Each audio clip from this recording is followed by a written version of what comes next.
नमस्कार, मैं अमित और आप देख रहे हैं NBC 24। इस वक्त हमारे साथ बात करने के लिए मौजूद हैं वीरेंद्र जी। ये बीजेपी के विधायक हैं। MSP पे लगातार किसान प्रदर्शन भी कर रही है। आज 8वें दौर की बातचीत चल रही है। क्या लग रहा है कि सरकार मान लेगी किसान की बातों को? देखिए, किसान के बेटा मैं भी हूँ और किसान के हित के बात मैं भी पसंद करता हूँ, लेकिन किसान का जो हम समझते हैं कि जो किसान लोग बैठे हुए हैं वो किसान के हित के बात कम कर रहे हैं और अपने जिद पर अड़े हुए हैं। रोड जाम करने से किसान का हित का समाधान नहीं होना। यदि आप इसके लिए डिबेट करना चाहिए, लोकसभा खुलता और आपके जो प्रतिनिधि रहते वो इस बात को डिबेट करते, वहाँ प्रधानमंत्री माननीय प्रधानमंत्री रहते और सबों के बीच में इसका डिबेट होना चाहिए था। तरीका ही है, तरीका ही नहीं है कि मैं कानून को हाथ में लेकर रोड जाम करें और सरकार की संपत्ति को क्षति करने का काम करें। ये सिस्टम अच्छा नहीं है। नहीं, देखिए, किसान जो है वो शांतिपूर्ण प्रोटेस्ट कर रही है और कह रही है कि हमारा तो ये अधिकार है, हम तो ये कर सकते हैं शांतिपूर्ण। अगर सरकार से हमारी बातचीत, सरकार लगातार बातचीत का भी समय दे रही है। आज भी समय है, अभी बातचीत चल रही है। 2 पे सहमति बन गई है, बाकी बचा हुआ खासकर MSP से हमारी बातचीत, सरकार लगातार बातचीत का भी समय दे रही है। आज भी समय है, अभी बातचीत चल रही है। 2 पे सहमति बन गई है, बाकी बचा हुआ खासकर MSP। तो जो हमारे पास खबर आ रही है कि MSP पर भी लिखित जो है वो आश्वासन दिया गया है। देखिए, बातचीत से ही समस्या हल होगा जी। थोड़ी में धरना प्रदर्शन से समस्या हल होने का है। और बातचीत हम लोग के सरकार कर रही है, हमारी सरकार कर रही है।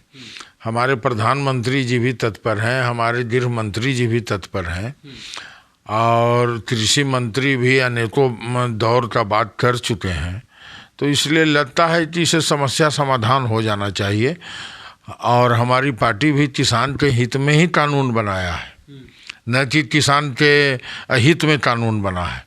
इसलिए हम लोग चाहते हैं और निवेदन भी मेरा है किसानों से कि बैठकर समझौता की बात हो कि जिससे रास्ता निकल सके।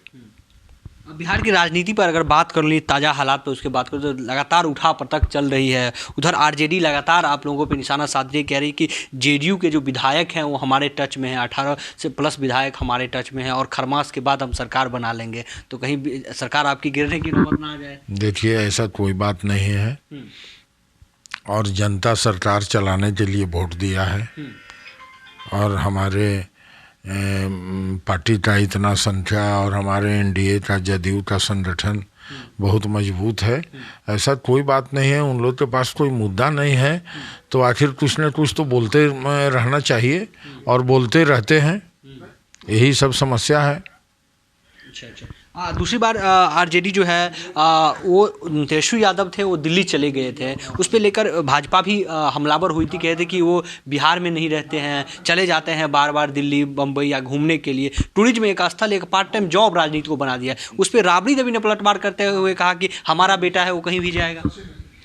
अब उनका पर्सनल लाइफ है, वो कहाँ घूमने जाते हैं, किस पर्पस से जाते हैं, ये तो हमसे ज़्यादा आप लोग जानते होंगे। लेकिन देखिए, दरअसल बीजेपी ने ये हमलावर होते हुए कहा कि वो विपक्ष के नेता हैं, विपक्ष के नेता है और वो पार्ट टाइम राजनीति को बना दिए हैं, पार्ट टाइम राजनीति कर रहे हैं, वो दिल्ली चले जा रहे हैं। लेकिन विपक्ष का कहना था जब आप विपक्ष के नेता हैं, सत्ता पक्ष का कहना था जब आप विपक्ष के नेता हैं तो आपको बिहार में रह के राजनीति करनी चाहिए। देखिए, विपक्ष के नेता बना दिए गए हैं और विपक्ष का मतलब होता है कि हर मामले में सरकार को विरोध करना नहीं। विपक्ष का मतलब होता है कि हर मामले में सरकार को विरोध करना नहीं। विपक्ष का मतलब है कि हम लोग नहीं लगाएंगे, पहले प्रधानमंत्री को लगाना चाहिए, पहले प्रधानमंत्री लगाएंगे उसके बाद हम लोग देखेंगे। अच्छा, देखिए, ये सब अनर्गल बात है। उन लोग बात कर रहे हैं, उनके पास कोई मुद्दा नहीं है। वैक्सीन में थोड़ी जहर मिलाया हुआ है कि जो लगावेंगे वो मर जाएंगे। वैक्सीन कोरोना के बचाव के लिए ना वैक्सीन है कि आइंदे से इनको कोरोना ना हो। तो सब लोग लगा रहे हैं, दूसरे देश के भी प्रधानमंत्री लगा चुके हैं वैक्सीन। दूसरे देश के राष्ट्रीय अध्यक्ष भी लड़ा चुके हैं भगत सिंह। इसलिए ये सब कोई मुद्दा नहीं है। इन लोग के पास मुद्दा नहीं है तो अब भगत सिंह पर ही राजनीति करना शुरू कर दिए। ये सब बनावटी बात है, इसमें कोई तथ्य नहीं है इन लोगों के बातों का। एक आखिरी सवाल है, विपक्ष लगातार का हमलावर होते हुए कह रही है कि जो जेडीयू सरकार चला रही है, नीतीश कुमार सरकार मुख्यमंत्री है, सरकार चला रही है, वो पूरी तरीके से स्वतंत्र नहीं है, वो इस बार प्रेशर में कहीं ना कहीं सरकार चला रहे हैं। तो ये 5 साल सरकार नहीं चलने वाली है। देखिए, एकदम स्वतंत्र होकर माननीय मुख्यमंत्री जी सरकार चला रहे हैं और चलावेंगे आगे भी। हाँ। और हम लोग का सहयोग भी रहेगा। सरकार के मुखिया हैं, मुख्यमंत्री हैं और 15 साल सरकार चलाए हुए हैं। कैसे सरकार चलता है उनको जानकारी है। लेकिन कह रहे हैं कि बीजेपी की तरफ से प्रेशर है उन पे। देखिए, कोई प्रेशर नहीं है बीजेपी की तरफ से। और पब्लिक में बहुत बड़ा, जिस समय एग्जिट पोल आप लोग दे चुके थे कि एग्जिट पोल में सरकार बन रहा है इनका, तो उस समय आम जनता में दहशत था। मैं ज़मीनी बात बता रहा हूँ। सिर्फ एग्जिट पोल ही देने के बाद जब टीवी पर आ गया कि सरकार बन रहा है इन लोग का, तो आम जनता जो इंसान लोग हैं उनमें भारी दहशत था कि बाप रे सरकार बन जाएगा तो क्या होगा। और उस तरह से मुरेठा उरेठा बांधना लोग शुरू कर दिए थे। हाँ, लेकिन पब्लिक सरकार बनने नहीं दिया। हम लोग थोड़ी नहीं बने दिए, जनता सरकार नहीं बने दी। मतलब नीतीश कुमार पे कोई प्रेशर नहीं है? न, कोई प्रेशर नहीं। नीतीश जी स्वतंत्र हैं, हमारे मुख्यमंत्री हैं, स्वतंत्र हैं। तो ये थे बीजेपी विधायक। आपने साफ शब्दों में सुना कि बीजेपी कोई प्रेशर नहीं दे रही है नीतीश कुमार पे। वो जैसे स्वतंत्र थे, स्वतंत्र रूप से निर्णय पहले ले रहे थे, उसी प्रकार से इस पंचवर्षीय में भी वो स्वतंत्र रूप से निर्णय ले रहे हैं और लेंगे। बीजेपी तरफ से कोई प्रेशर नहीं है। वो एक बिहार के चहेते मुख्यमंत्री में से हैं। दिल्ली से NBC 24 के लिए अमित चौधरी की रिपोर्ट। निहाल नमकीन पकौड़ी, स्वाद का बादशाह। कुरकुरे और खास्ते पकौड़ी मात्र 5 रुपए में बदले अपने मुंह का जायका।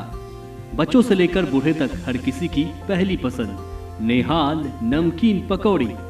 नकलचों से सावधान, पैकेट पर बना शंख का फोटो देखकर ही खरीदें।